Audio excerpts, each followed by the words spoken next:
దమ్ముంటే ఈరోజు మాట్లాడుతున్నాడు కదా, నేను ఒక సవాల్ ఇస్తున్నా. ఈ తెలంగాణ నుంచి రెవెన్యూ చాలా ఆంధ్రప్రదేశ్కి వస్తుంది.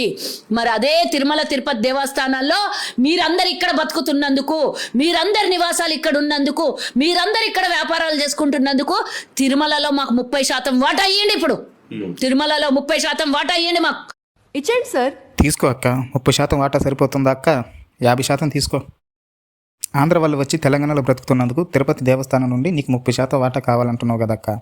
అక్కడికి వచ్చే భక్తులు తన ఇష్టపూర్తిగానే కానుకలు సమర్పించుకుంటారు. అది వాళ్ళ ఇష్టం, ఎవరికి తోచింది వాళ్ళు ఇస్తారు. ఇందులో బలవంతం ఏమీ లేదు. నువ్వు కూడా తిరుపతి వెళ్ళే ఉంటావు కదక్క.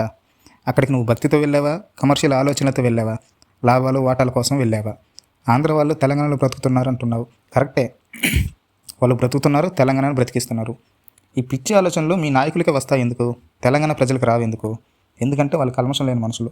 నువ్వు తెలంగాణ వాడివా, ఆంధ్ర వాడివా, ఒడిశా వాడివా, తమిళనాడు వాడివా అని చూడరు. శత్రువు ఇంటికి వచ్చినా నవ్వుతూ భోజనం పెట్టి పంపిస్తారు. అది వాళ్ళ గొప్ప మనసు. మీ నాయకులే వాళ్ళ అన్నదమ్ములు లాంటి వాళ్ళ మధ్య చిచ్చు పెడుతున్నారు. అరే మనం ఏం మాట్లాడుతున్నాం, జనాలు ఏం వింటున్నారు అని స్పృహ లేకుండా మాట్లాడొద్దక్క. ఆంధ్ర ప్రజలు తెలంగాణలో బ్రతుకుతున్నందుకు తిరుపతి నుండి 30% వాటా అడిగావు కదక్క. మరి సత్యనాదెల్ల గారు తెలుసా అక్క? మీ తెలంగాణ వాడే కదా. చిన్న చిన్న విషయాలే తెలియదు, ఇంకా ఆయన గురించి ఏం తెలుస్తుందిలే. చెప్తా విను. Satya Nadella Microsoft CEO. ఆయనకు సంవత్సరానికి జీతం ఎంతో తెలుసా అక్క? 846 కోట్లు.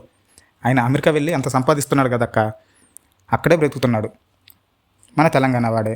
మరి తెలంగాణ నుండి మీరు ఎంత శాతం వాటా అమెరికాకు పంపిస్తున్నారో చెప్పి అప్పుడు తిరుపతి నుండి 30% వాటా తీసుకోండి. అపోలో హాస్పిటల్స్ యజమాని తెలంగాణలో పెట్టుబడులు పెట్టలేదా? డాక్టర్ రెడ్డిస్ యజమానిది ఆంధ్ర ప్రాంతమే, తెలంగాణలో పెట్టుబడి పెట్టలేదా? అక్కినేని నాగేశ్వరరావు గారు, రామానాయుడు గారు, రామారావు గారు వీళ్ళెవరూ స్టూడియోలు కట్టి తెలంగాణలో పెట్టుబడులు పెట్టలేదా? చిరంజీవి గారు బ్లడ్ బ్యాంక్, ఐ బ్యాంక్ పెట్టి ప్రాంతాలకు అతీతంగా సేవలు చేయట్లేదా? వాళ్ళెవరు గవర్నమెంట్ ట్యాక్సులు కట్టట్లేదా?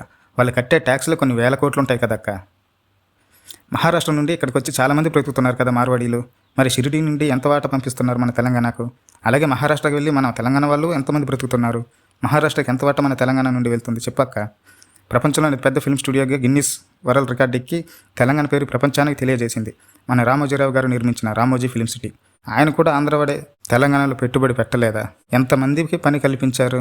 మహేష్ బాబు మహబూబ్ నగర్ జిల్లాలోని సిద్ధాపురం అనే గ్రామాన్ని దత్తత తీసుకోలేదా? ఇలా చెప్పుకుంటూ పోతే ఎన్నో ఉన్నాయి. మీరు ఎన్ని ఆటలాడినా తెలంగాణ ప్రజలకు అన్నీ తెలుసు. ఆంధ్ర వాళ్ళు తెలంగాణలో కష్టపడి పనిచేసి బ్రతుకుతున్నారు. వారికి పుణ్యానికి ఎవరు ఏమీ చెయ్యట్లేదు. జై హింద్.